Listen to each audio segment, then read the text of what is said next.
أعوذ بالله من الشيطان الرجيم. بسم الله الرحمن الرحيم. الحمد لله رب العالمين حمدا يوافي نعمه ويكافئ مزيده.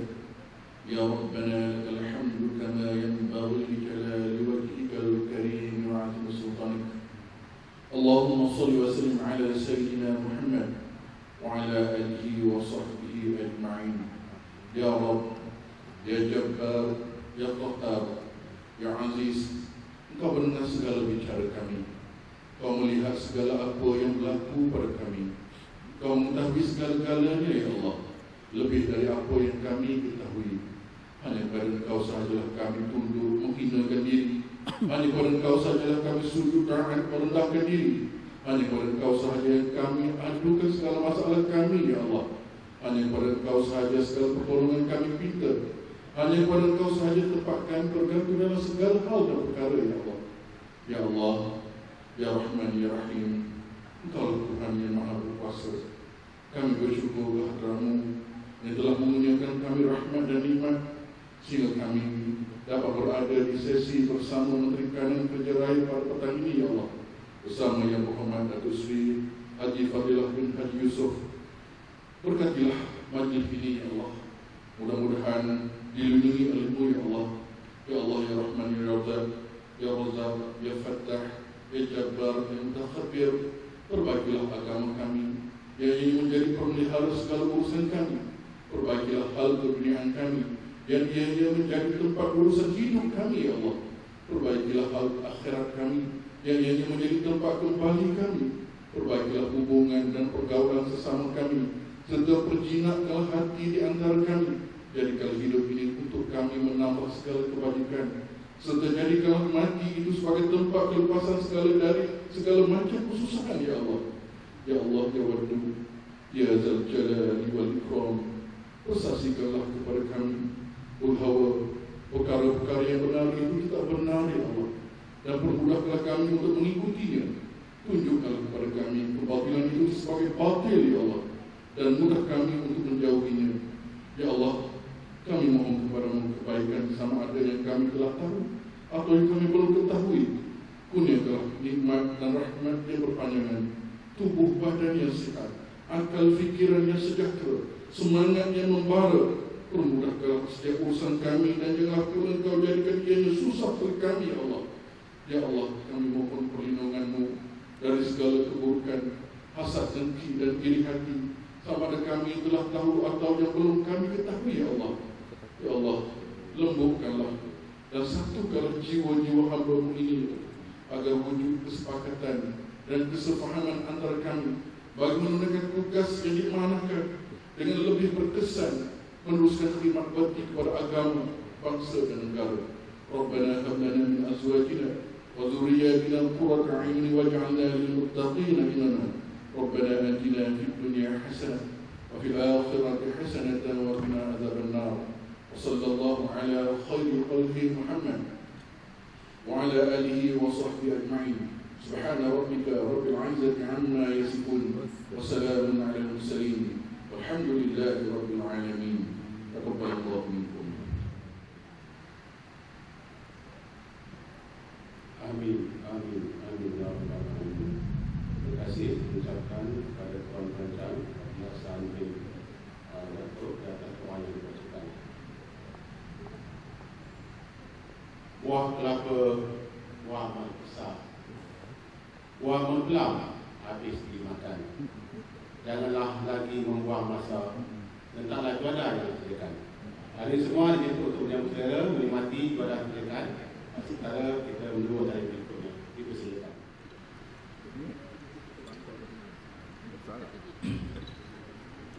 Bismillahirrahmanirrahim. Alhamdulillahirabbil alamin wassalatu wassalamu ala asyrofil anbiya'i wal mursalin wa ala alihi wa sahbihi ajma'in.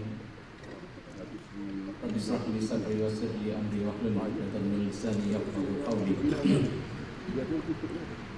Assalamualaikum warahmatullahi wabarakatuh. Salam sejahtera, selamat petang semua. Okey. Jadi syukurlah kita kepada Allah Subhanahu wa taala kerana pada petang ini sama-sama kita adalah seorang yang sangat kita kagumi, iaitu yang berbahagia Datuk Seri Haji Fadilah bin Haji Yusof, Menteri Kanan Kerja Raya, sama-sama kita. Jadi pada petang ini kita berada di program, sebenarnya program Advanced Leadership and Management Advanced Leadership and Management Program ALMP siri ke-73 bilangan 22022. Jadi selamat datang bro. Tapi yang sebenarnya kami lah yang datang sini tu Jadi dalam selamat datang ke forum ni lah, program ni. Jadi itulah bersama-sama kita untuk makluman Datuk sebelum kita memulakan acara kita pada petang ni selanjutnya. Jadi eloklah saya ceritakan sedikitlah kenaan dengan peserta-peserta kita sini. Keseluruhannya kita sini ada 46 orang peserta. Tetapi turut hadir bersama kita pada petang ini adalah Ketua Kluster Kepimpinan Dr. Khalid Abdul Samad ada bersama-sama kita tadi. Okey, jadi program kita LMP kita ni ada 46 peserta dan kebanyakannya muda-muda, kecuali ada beberapa orang sajalah yang akan bersara, masuklah saya. Jadi kita yang bersara ni semua lahir tahun 1962. So going to retire soon lah. Jadi 3 orang yang sebenarnya, tapi kita mengambil keberanian sikitlah untuk hadir khusus ni dengan adik-adik kita ni. Itulah nak maklum sikit pada yang yang berhormat Datuk Seri. Program kepimpinan dan juga pengurusan lanjutan ALMP ini adalah merupakan satu kursus wajib lah sebenarnya Datuk Seri bagi pegawai-pegawai dalam perkhidmatan pentadbiran dan juga diplomatik dan pegawai-pegawai lain daripada pelbagai skim perkhidmatan. Peserta program adalah terdiri daripada pegawai-pegawai yang akan disahkan ke jawatan utama sektor awam JUSA dan juga yang setaraf dengannya. So antara objektif program ini adalah bertujuan untuk membangunkan dan menilai pengetahuan peserta tentang kemahiran, kecekapan, kepimpinan, terutamanya untuk membangun dan menilai sifat kepimpinan yang strategik serta kepimpinan kompeten yang transformatif. Jadi sambil itu memperkukuh analisis secara kritis dan inovatif daripada dimensi dan perspektif yang berbeza. Itu adalah antara yang telah digariskan dalam objektif kursus kita. Jadi bertepatanlah pada petang ni kita beruntung sangat dapat Datuk Seri hadir bersama-sama kita untuk kita berkongsilah pengalaman ataupun buah pikiran yang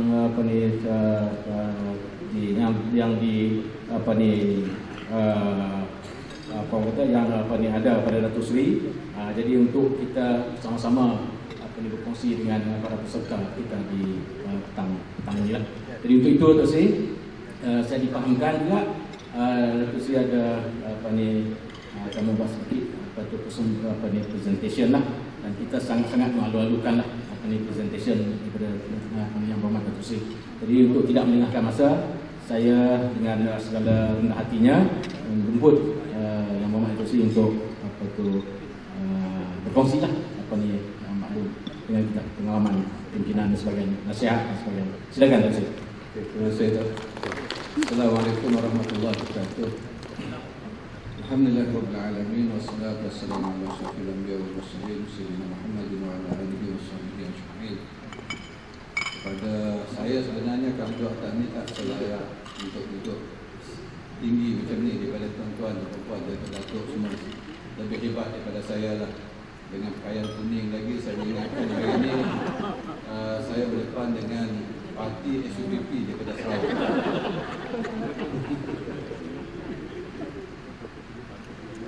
Tadi suatu perjumpaan dengan tim daripada CEO dan beberapa orang tadi.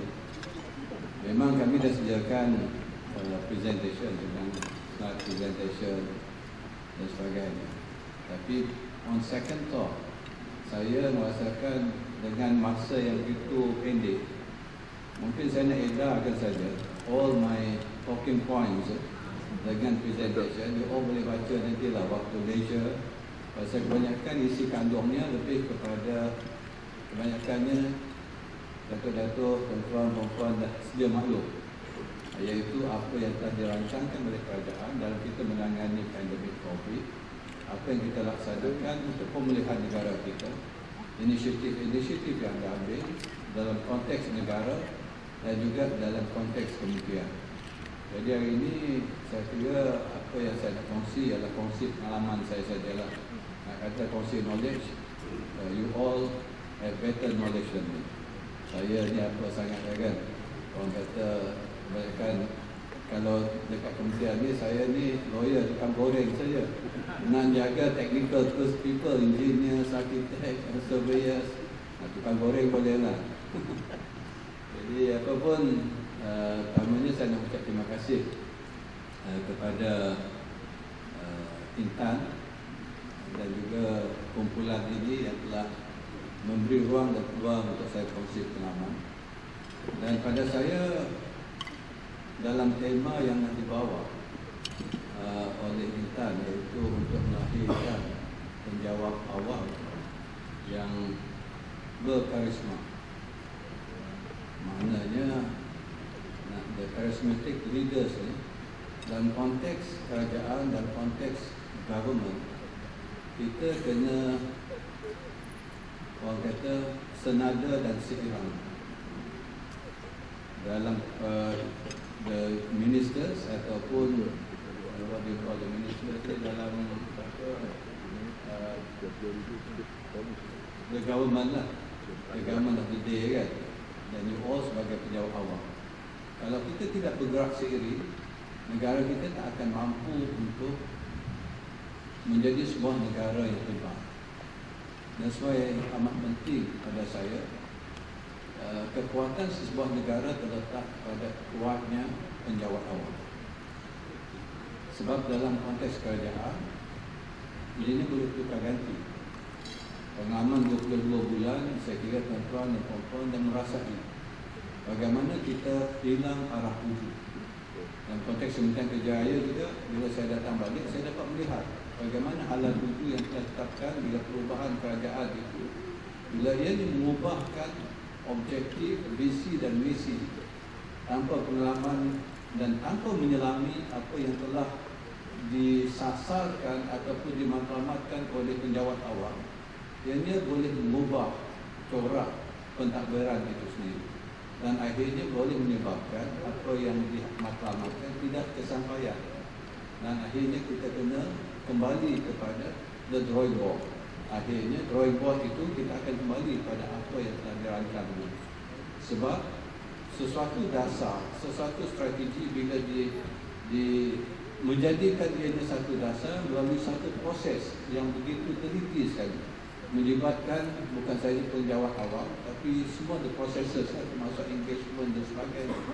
Dan bukan mudah untuk kita bila datang sesuatu kuasa baru untuk mengubah dan akhirnya untuk meletakkan sesuatu tanpa melalui proses yang sama. Sebab itu saya kira amat penting dalam kita mendepani cabaran pada masa kini. Saya kira di peringkat di government, di penjawat awal, kita kena bergerak seiring. Itu amat penting sekali. Dan you all lah yang kena menjadi kuasa sebenarnya yang akan menentukan pencapaian kerajaan ini ataupun negara kita dalam semua aspek yang telah digariskan ataupun yang telah ditentukan oleh dasar atau strategi kita. Sebab itu hari ini mungkin saya lebih nak share pergi ke drawing board untuk melihat bagaimana kita nak mencapai dalam konteks sebuah penjawat awal yang berkarisma, the charismatic leadership dalam the civil service terutama. Bukan saya nak mengajar, saya nak melihat dari sudut pandang saya sendiri, nak pengalaman saya sendiri. Mungkin boleh nanti dari situ kita kembangkan Cik Kahrul nanti boleh kongsikan semua talking point dan slide nantilah pada mereka untuk mereka Kahrul. Waktu belajar dulu habis form 6 jadi guru sementara sekejap di sekolah vocational Sibu, sekolah yang paling samseng di Sibu, sampai saya diletakkan di situ. Yang peliknya bila saya disuruh mengajar bahasa Malaysia dan kebetulan waktu itu tak ada ustaz. Bila result SPM saya bagus dalam agama, saya pernah mengajar agama sampai ke tahap itulah dia waktu dulu. Mengaji di Parimanta Perak untuk 7 tahun dan saya mengambil jurusan undang-undang di Universiti Malaya. Kemudian akhirnya dalam sebagai ketua saya terlibat banyak dalam corporate world, khususnya dalam my family business dan my brother family business. Dilantik sebagai independent director, chairman dan juga legal advisors di corporate world di samping NGO termasuk UBS, penasihat pada PKMM pada satu ketika dulu dan sebagainya. Saya banyak involved dalam NGOs. So pendekatan saya dalam sesuatu perkara, kita kena kembali pada asas, terutama kita orang Islam. Saya yakin bukan orang Islam pun dia dipandukan oleh panduan agama. Dan kalau kita melihat asas kehidupan kita, ialah dilahirkan dunia ini tidak lain dan tidak bukan ialah untuk melaksanakan ibadat pada Allah SWT. Dalam ayat mengatakan tidak aku jadikan jin dan manusia melainkan untuk beribadat pada Allah SWT. Itu asasnya. Jadi kalau kita pegang pada asas itu, sedar akan tujuan kejadian kita dan matlamat kejadian kita, insya-Allah saya kita tak payah yang lain lah. Pergi khusus mana-mana pun yang ni kita pegang, insya-Allah kita naturally kita akan menjadi seorang yang berkarismatik. Sebab dia ada panduan dalam itu. Jadi saya hubungkan dengan pengalaman saya bila dalam corporate sectors. Banyaklah kita pergi khusus dan sebagainya. Dan saya lebih suka dalam pendekatan pengurusan, ialah melalui pendekatan balance scorecard. Saya kira ramai yang pernah melalui ataupun ambil khusus balance scorecard.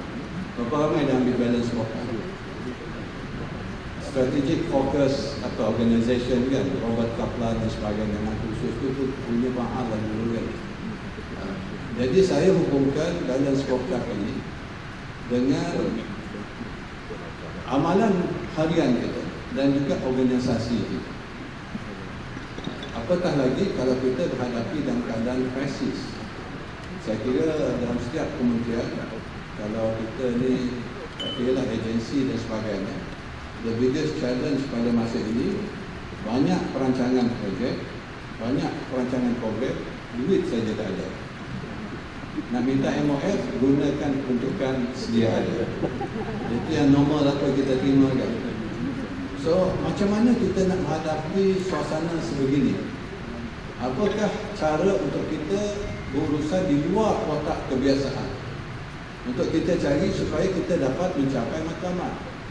Kalau nak ambil dalam konteks Kementerian Kerja Raya, kalau kita nak laksanakan kerja penyelenggaraan jalan saja, kita memerlukan setiap tahun lebih kurang 3.5 bilion kalau ikut kiraan secara teknikal.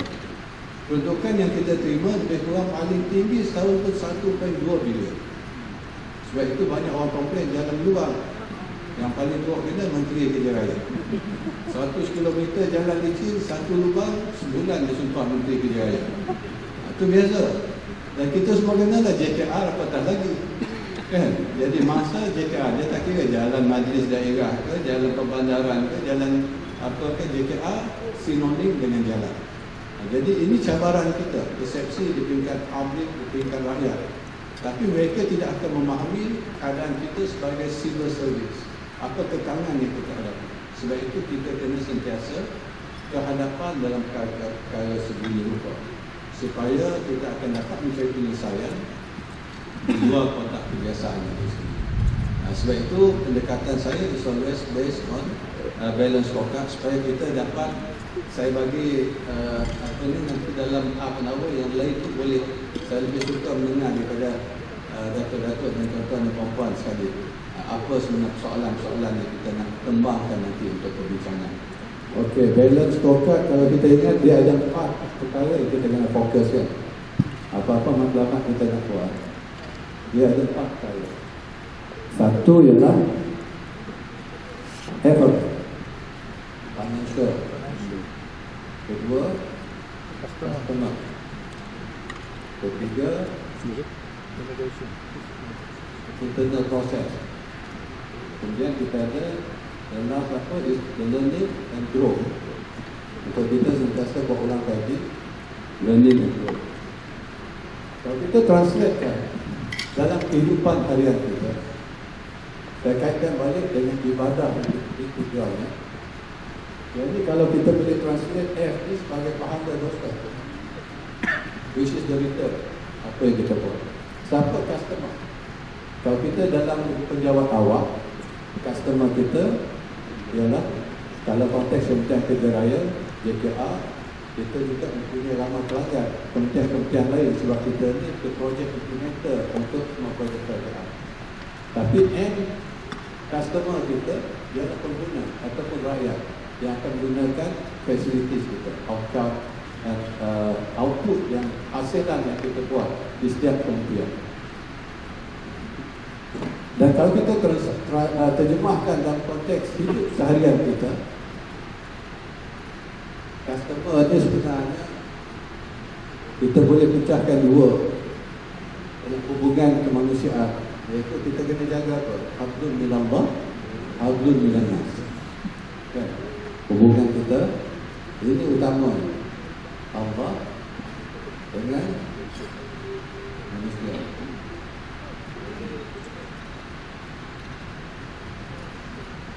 Kalau kita tengok mereka, itu asas yang kita kena jaga.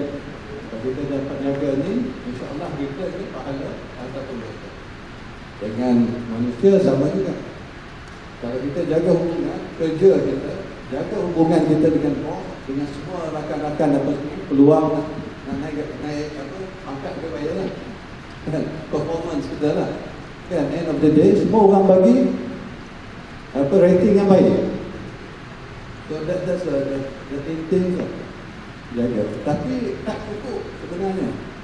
Sebab hubungan manusia kita lupa. Bila kita jaga hubungan dengan manusia, kita lupa hubungan dengan environment. Dengan balance scorecard yang sebenarnya, balance scorecard yang kita nampak di situ.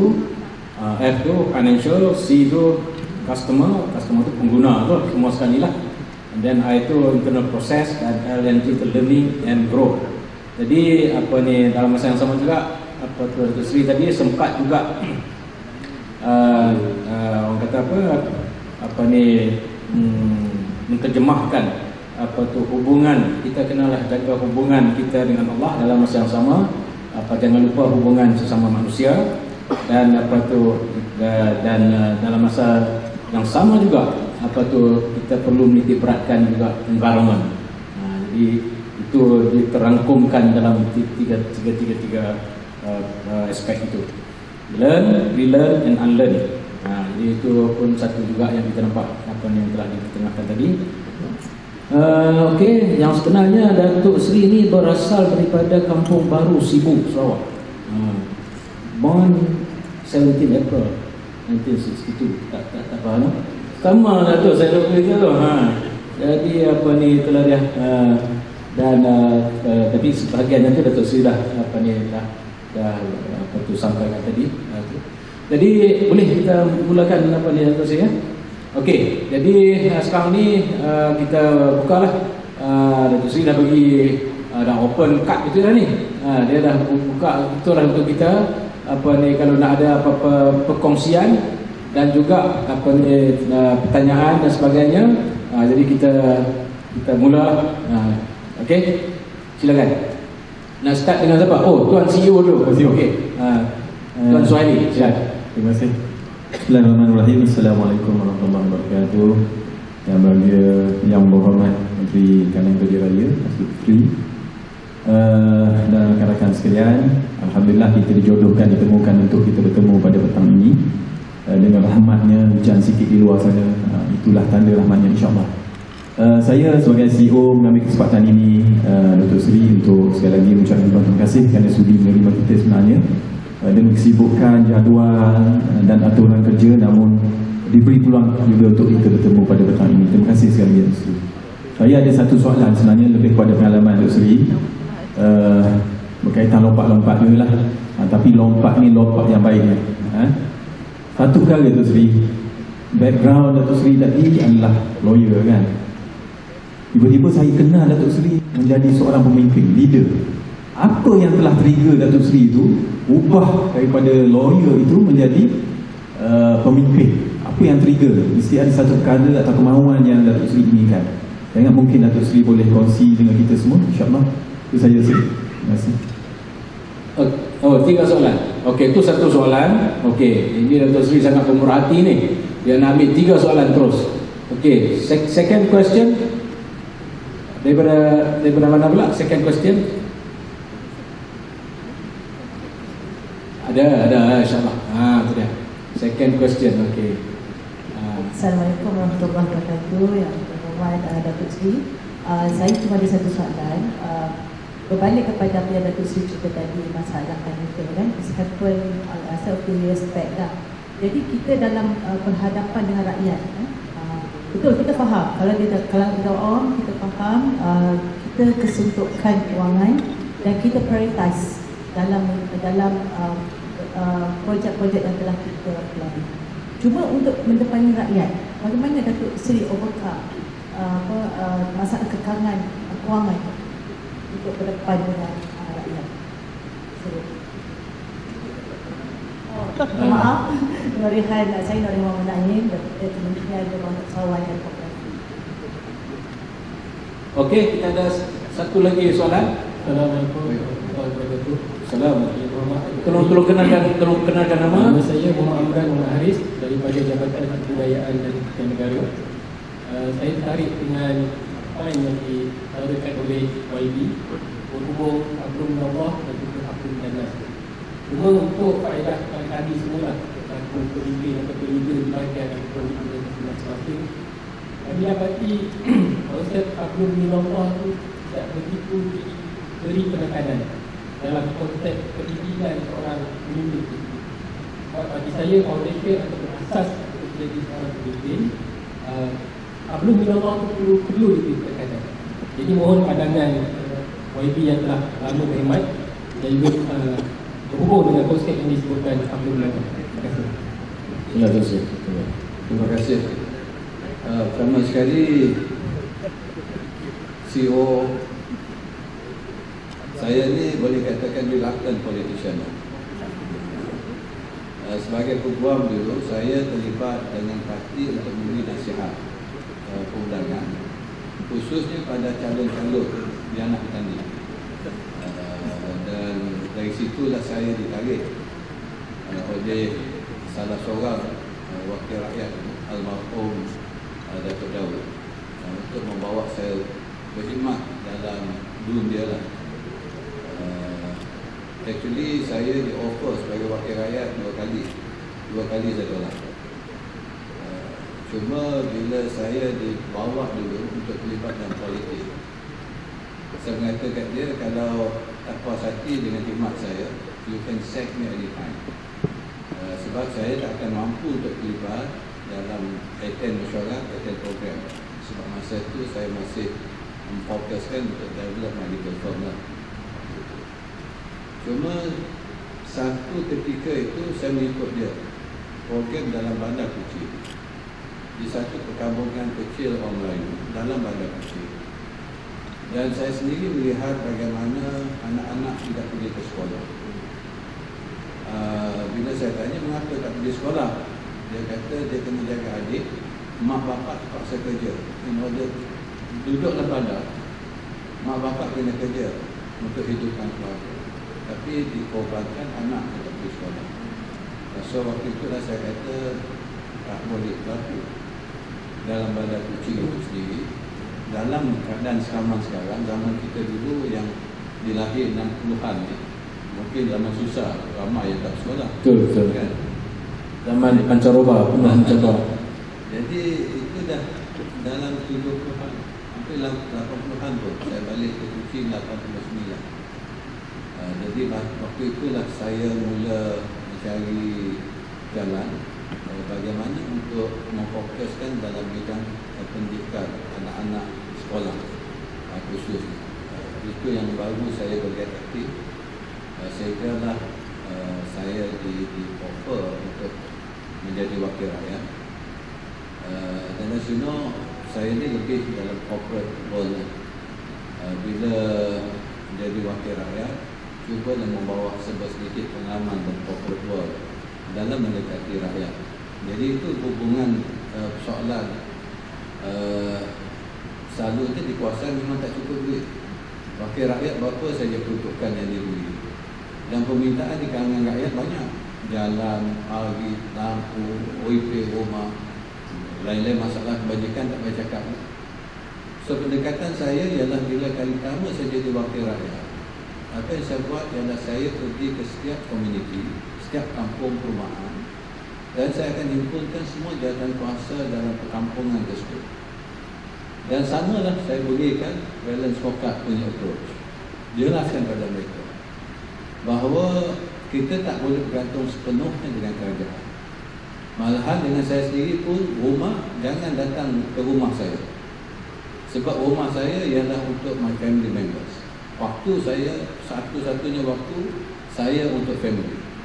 Sebab saya banyak masa dah di luar di rumah. Kalau di rumah you all kacau, saya tak ada masa untuk family.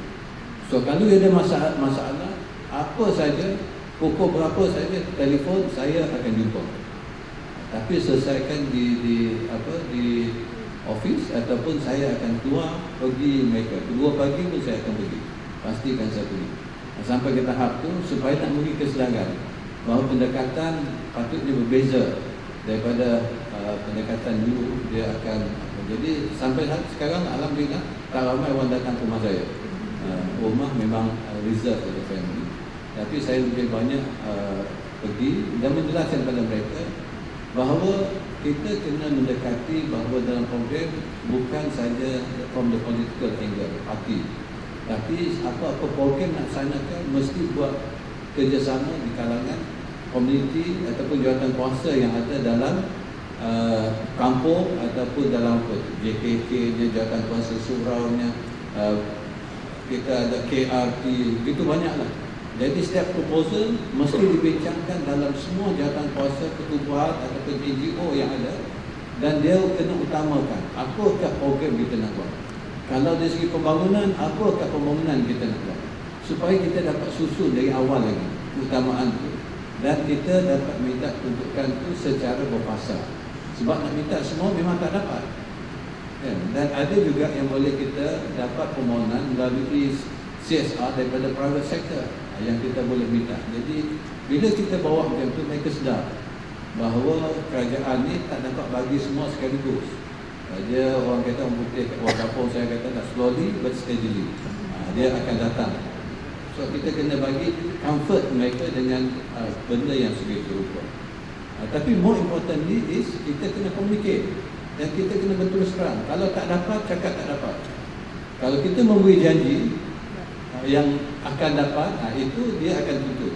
So kalau kita berterus terang dan kita memberi persembahkan pada mereka perancangan kita bagaimana kita boleh mendapatkan apa yang dia mohon, dan kita guide mereka. Sebab ada perkara yang boleh kita dapat melalui banyak agensi-agensi lain. Kadang-kadang bukan KPLB saja, banyak agensi lain dan private sectors pun boleh. Ada yang individu sanggup membuat bagi sumbangan. For example, kita salurkan mereka dengan saluran-saluran yang boleh mereka dapat sokongan kepada apa yang mereka pohonkan. Yang itu yang kita buat. Sebab itu bisa kata kami di Sarawak, di KL sekarang, begitu banyak, ramai sekali anak-anak Sarawak. Sama ada yang belajar, yang bekerja dan berkeluarga di sini. Tapi banyak masalah sebenarnya orang Sarawak nak datang Sarawak ke KL berubat di IJN, berapa ramai orang susah datang. So ini pun kita kena address. Sampai ke tahap tu, kalau kita jadi wakil rakyat, mungkin we have to even address that. So kita ada cara dan mekanisme. Sebab itu di KL ni kita akan ada perjumpaan kita bawa dulu Ketua Menteri Sarawak lah, sekarang ni kita panggil Prima. Setahun sekali kita ada program di mana dia akan buat perjumpaan dengan anak-anak Sarawak perhimpunan, di mana anak-anak Sarawak ni akan keluarkan apa saja luahan hati mereka. They can interact dengan Premier kita, dan banyak benda yang kita dapat solve dalam kita panggil program LAN Berambil tiap-tiap tahun. Sampai mula-mula saya buat dulu, the first program kita buat hanya 800 lebih, sekarang ni sampai 12,000 ke 20,000 orang datang. Sampai ke tahap tu lah.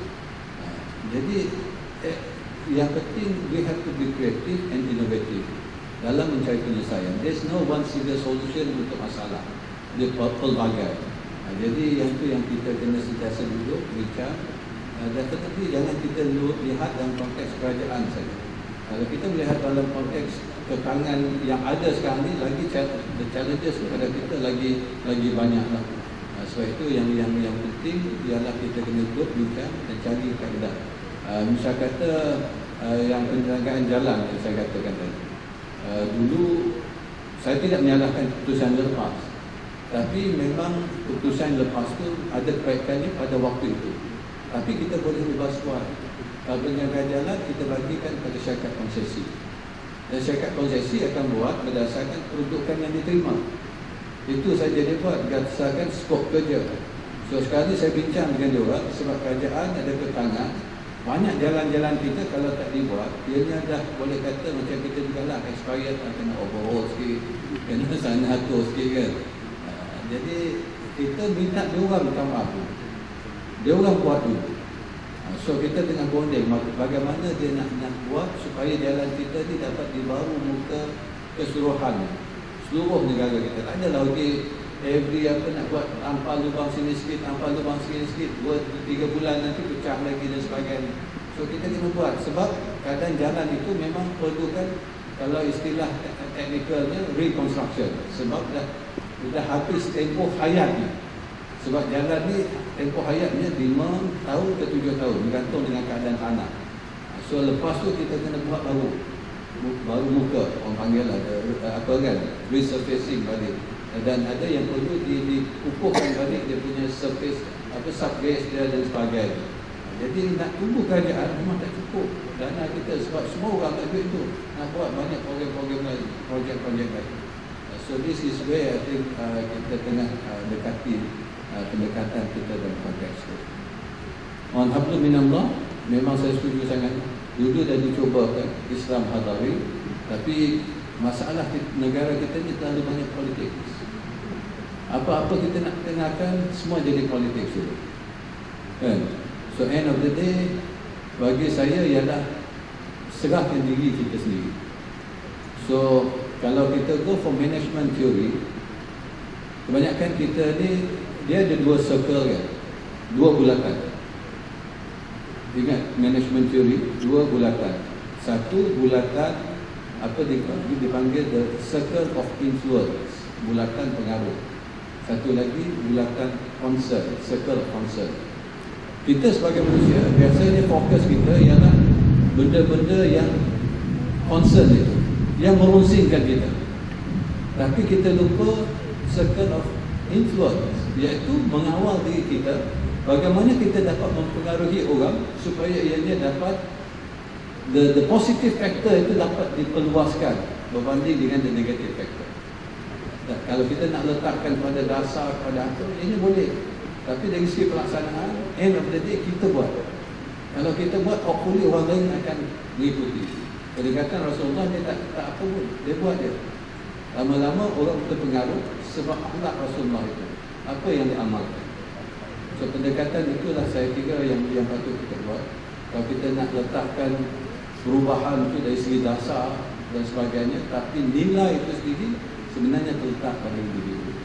So lebih penting untuk kita semua bagi kesedaran dan kita sendiri amalkan, supaya mengharapkan dengan itu dan influence itu nanti akan diperluaskan, dan akhirnya semua orang akan sedar bahawa pendekatan ini adalah yang terbaik dalam kita meletakkan negara kita sebagai sebuah negara yang lebih maju pada masa akan datang. Pendekatan kita banyak dah buat dari segi dasar dan sebagainya. Dasar itu tidak akan berubah sehinggalah kita dapat setiap individu itu berubah dengan sendiri.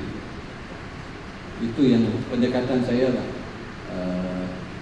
So hopefully saya dah jawab tiga-tiga tu. Ya, jelas apa tu jawapan yang Muhammad Datuk Seri ni. Apa ni, saya rasa kita kena ambil iktibar lah. Apa tu influence circle dengan concern circle. Jadi kita ni banyak bertumpu kepada concern. Yang influence tu kita terlupa. Sedangkan influence tu lah boleh mempengaruhi lebih. Dia punya impact mungkin lebih besar lagi Datuk Seri ya. So, okey. Jadi apa ni, kita boleh teruskan lagi Datuk Seri? Boleh lagi? Jadi sekarang ni saya pula nak tanya sikit lah Datuk Seri. Apa ni, kalau tengok daripada Datuk Seri punya apa ni profil ni, Datuk Seri pernah apa ni bersekolah di Sekolah Menengah Kebangsaan Panglima Bukit Gantang, Parit Buntar, Perak. So apa ni, ada tak sikit sebanyak apa orang kata apa, dia punya kesan-kesan apa ni, apa tu bersekolah di Semenanjung ni, apa ni, dari segi hubungan apa kita panggil apa tu, silaturahim tu, atau macam mana tu sih? Ada apa kesan di situ tak? Sebab saya pun sekolah di, saya pun pernah belajar di Sarawak juga dulu, dan kesan tu saya rasa ada juga. Sila tu sih. Ya, itu sudah pastilah, sebab perancangan kajian negeri Sarawak dulu ialah national integration. Dia buat pertukaran di mana anak-anak Sarawak dihantar, sebab waktu itu pun sekolah di Sarawak tak banyak, sekolah-sekolah yang asrama penuh dan sebagainya. Saya so happen bernasib mungkin kurang baik, tapi sekarang ni saya kata nasib baik, dihantar di luar bandar, iaitu di Parit Buntar, sebab Sekolah Panglima Bukit Gantang dirasmikan oleh Almarhum Tun Rahman Yaakob selaku Menteri Pelajaran waktu itu. Jadi dihantar, asrama pun tak ada, terpaksa numpang sekolah lain.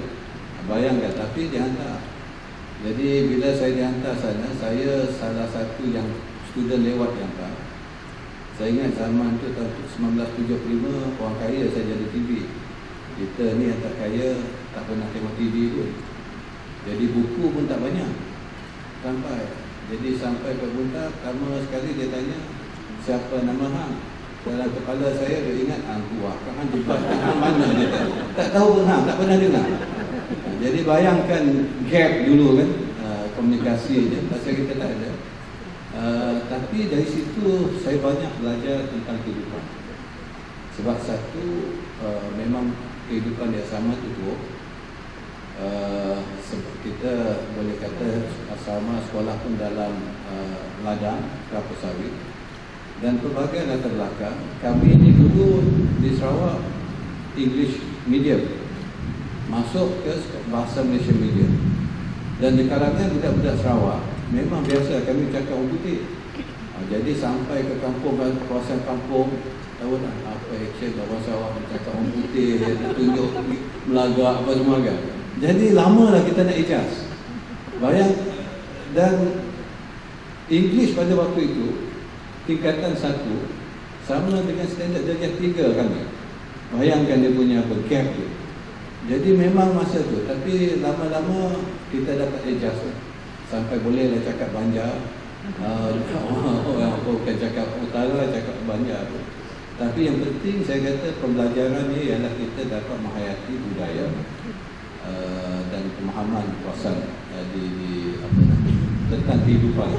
Itu sebab saya memahami sangat. Sehingga kan bila saya masuk Universiti Melayu, orang tak tahu pun saya orang Sarawak. Orang ingat saya ni orang utara. Saya cakap utara lebih daripada cakap Sarawak. Jadi sampai tahap itu, saya ingat pengalaman yang paling apa dulu, pasal kita orang Sarawak ni the mix dari segi culture ni tak ada masalah. So bila tingkatan 6, saya jadi ketua pengawas di asrama. Datuk Seri Dr. Zamri tak ada di Pangkor, tak ada tingkatan 6, kena hantar ke Parit Buntar. Kenal kan Datuk Seri Dr. Zamri? Dan kami ni selalu keluar 3 kawan, 3 rangkai lah pergi. Orang kata no, apa seorang Cina, seorang India, seorang Melayu ni kan. Sampai ke tahap tu lah. Sonok kat dulu pengalaman waktu sekolah tu. Tapi itu menunjukkan bahawa keakraban pembelajarannya ialah kita dapat memahami nilai budaya dan bagaimana dari situ kita dapat rapatkan hubungan di antara Semenanjung dan Sarawak. Sebab kami balik 2 tahun sekali, datang di Katan 1 tak balik, 1 balik, 2 tak balik, 3 balik, Katan 5 balik. Jadi bila tak balik memang duduk dengan keluarga dekat. Sebab itu boleh cakap panjang dan sebagainya. Dan dari situ kita menyelami budaya, dapat memahami kepayahan yang dilalui oleh rakyat kita lah khususnya pasal sana. Sebab dia orang masih tanya saya dulu bila kali pertama datang kan, dia duduk masih duduk tak pokok kan. Masa kita tak menjalahkan orang, tapi sebab memang masa tu gambarkan waktu tu Sarawak punya susah kan. Gambarkan dalam TV je lah. Saya kata saya duduk atas pokok, tapi nak naik rumah saya kena naik helikopter. Action juga lah. Menunjukkan bahawa kita taklah teruk sangat. Okey, kita lagi. Okey, siapa ni ada soalan lagi? Silakan. Okey.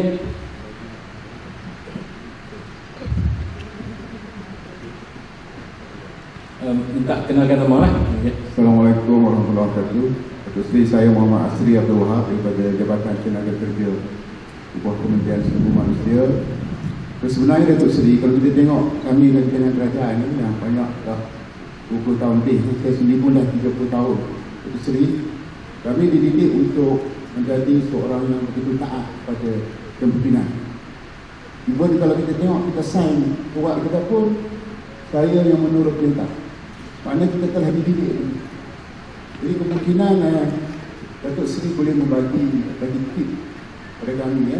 Sebab apa kadang-kadang bagi saya lah yang terbaiknya, maknanya kita boleh bekerja sebagai satu pasukan dan tidak hanya menurut apa yang pemimpin kata. Kemungkinan setengah-setengah kita tu ada idea-idea tertentu, tapi untuk langkah selamat mungkin orang kata lebih baik menurut perintah berdiam diri. Jadi kemungkinan saya fikir Datuk Seri seorang yang banyak pengalaman, mungkin boleh bagi bagaimana kita nak bekerja sebagai satu pasukan. Contohnya di buah ya. Masih. Ya, silakan Datuk Seri. Ataupun nak ambil lagi 2 soalan lagi. Boleh lagi tak? Ini last 2 lah. Okey, siapa yang bertuah ni? Dr. last 2. Okey, silakan. Orang Sarawak. Orang Sarawak ramai juga Datuk Seri dengan kita ni. Cik Ambon. Cik Ambon, silakan Cik Ambon. Dia baru balik daripada Raya Kawai. Okey. Apa dipanggil apa hari Kawai? Kawai dia. Okey, selamat petang Datuk Seri ya. Nama saya Cik Ambon Bindang lah, seperti yang dimaklumkan Datuk Puan tadi. Daripada Jabatan Meteorologi Malaysia, asal daripada Betong Datuk Seri. Tak jauh daripada Kuching juga lah. Okey, pertama kali saya ucapkan tahniahlah kepada Datuk Seri kerana telah menjadi satu kementerian yang sangat penting, Kementerian Kerja Raya. Kerana kita tahu jalan kita di Sarawak memang memerlukan khidmat Datuk Seri lah untuk meneruskan supaya jalan kita sekarang dengan jalan di sini lah. Jadi saya ada 2 soalan. Pertama dari segi Datuk akan melihat dari segi Kementerian Kerja Raya ni dalam 5-10 tahun lagi, macam mana yang pandangan Datuk yang supaya kementerian ini akan lebih berdaya saing dan maju lah. Itu soalan pertama. Soalan kedua ialah jika Datuk diberi peluang lagi, apakah kementerian yang Datuk ingin terajui bagi menguatkan lagi asas untuk kita di Sarawak. Itu 2 soalan saja Datuk. Terima kasih. Dia dah ambil 2 soalan Datuk Seri. Jadi boleh soal lagi lah. Okey, 2 soalan tu apa dia dikira satu lah. Datuk Seri akan jawab soalan, dia akan jawab sekali. Okey, kita buka lagi soalan lagi, satu lagi. Apa dia soalan? Datuk Seri bermurah hati petang ni. Sebab okey, silakan. Assalamualaikum warahmatullahi wabarakatuh. Datuk Seri, saya Arkitek Syarina Intan Abdullah daripada JPR lah. Saya ada soalan berkenaan dengan kemenangan JPR juga, saya di JPR kan. Apakah aspirasi Datuk Seri sendiri setelah menjadi menteri 2 kali baik untuk Kementerian Kerja Raya untuk JPR sendiri? Sebab JPR adalah salah satu jabatan yang terbesar lah kiranya kalau di bawah Kementerian Kerja Raya itu sendiri. Simple je soalan. Simple soalan Datuk Seri, aspirasi Datuk Seri. Okey, silakan Datuk Seri. Cik Muhammad Asri. Kita dalam agama kita simple. Sepatutnya sebagai pemimpin pun kita kena ikut panduan tu. Jadi imam, kalau salah, makmum boleh tegur. Kalau kena tegur, tak juga, kena tolak lah. Itu hukumnya kan. Panduan kita jelas, agama kita sebenarnya jelas. Jadi maknanya kita dalam konteks agama kita terbuka. Cuma diajarkan tertib bagaimana cara menegur. Bagaimana kita nak buat perubahan. Semua adab tu semua dah ada termaktub. Kalau semua orang ikut, tak ada masalah saya kira. Selaku imam pun, kalau kita jadi imam, kita kena very open. Kita kena terima. Sebab kita bukan 100% perfect. Baca Al-Fatihah pun tak ada orang 100% perfect. Kadang-kadang lupa sikap manusia kan, sikap kita. So sebab itu kita kena, kalau ada hubungan baik antara imam dengan makmum, solat tu insya-Allah aman. Begitu juga dalam pentadbiran negara. Sebab tu kalau siapa yang pernah KKR mungkin faham lah. Bilik saya memang sentiasa terbuka. Itu seriously memang terbuka. Siapa-siapa boleh masuk bila-bila masa. Betul. Saya pergi kami tadi pergi. Terbuka. Bukan saya nak makni lah, tapi konsepnya dalam apa ni kita kena terbuka. So kita sebagai ketua jabatan tu kita kena terbuka. Kita kena bagi ruang.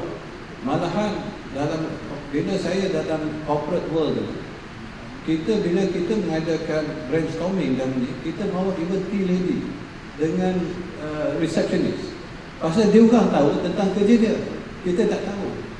So kita kena get feedback daripada dia orang. Macam mana dia nak perbaiki dalam image the frontliner kita, iaitu the receptionist.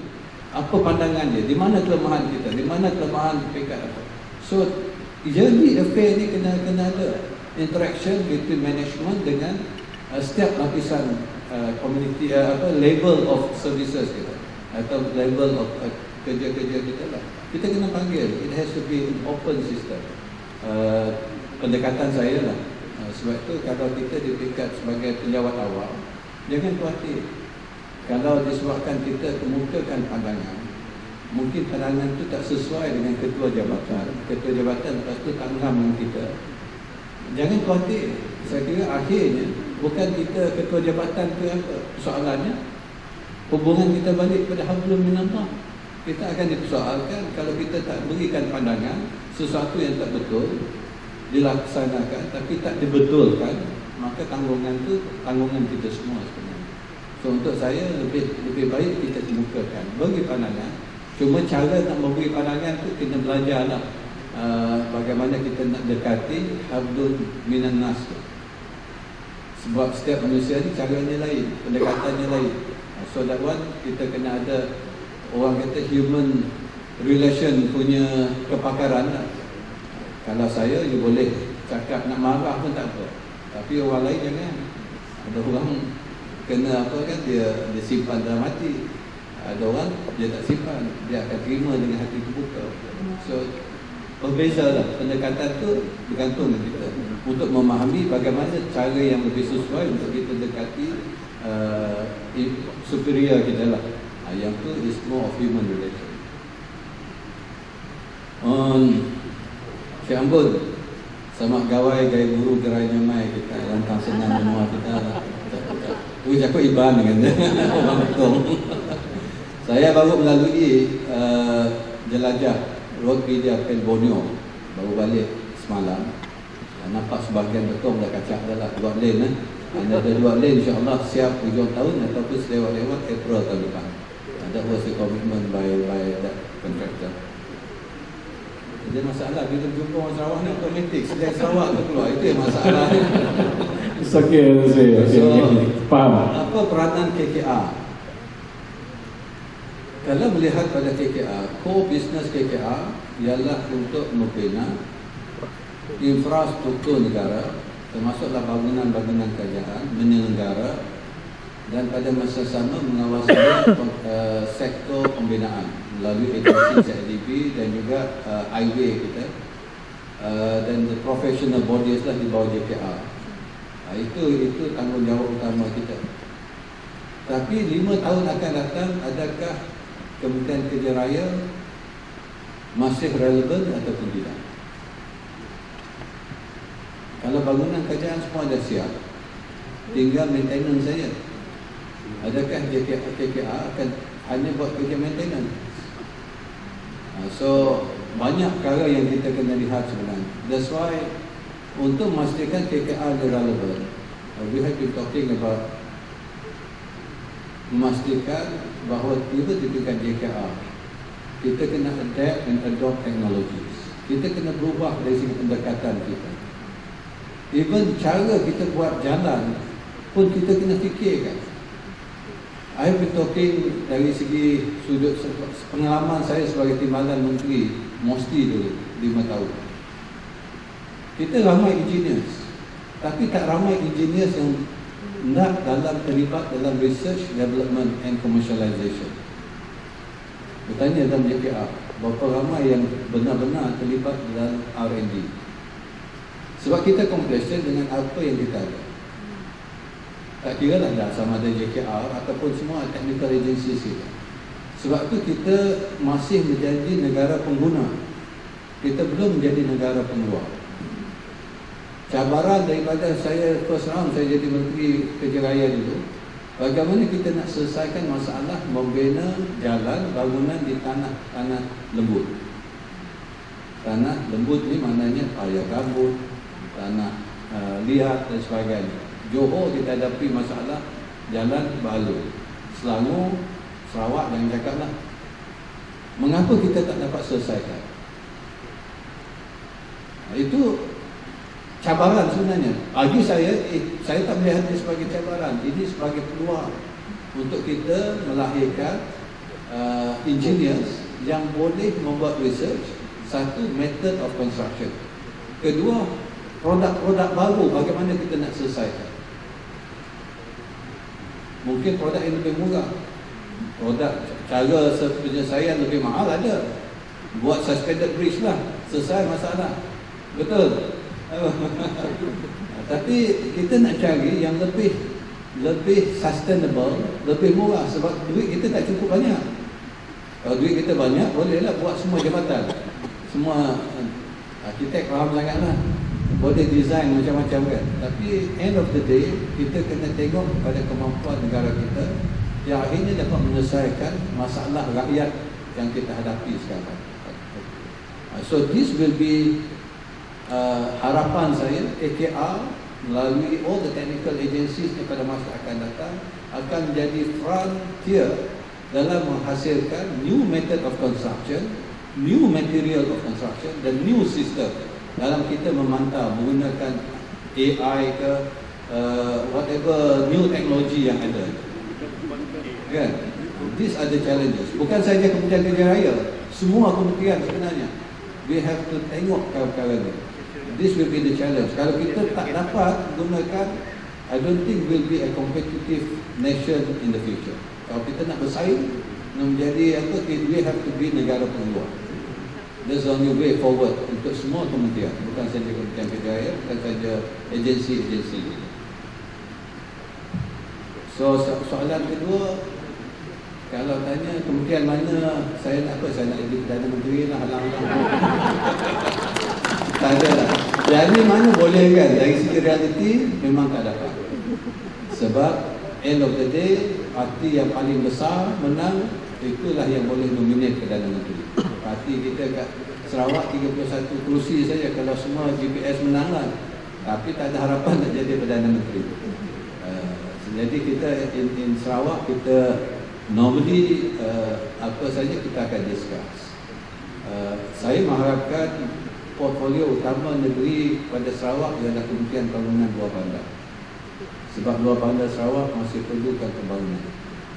So that will be the most critical yang kita nak beri tumpuan dari segi merapatkan jurang di antara luar bandar dan bandar dan region lah, antara region dan antara state. And as you know, dari segi data kemiskinan terkini, Sarawak rank number 2 data kemiskinan rakyat. Pasal bila di-increasekan, Sarawak rank number 2 sekarang.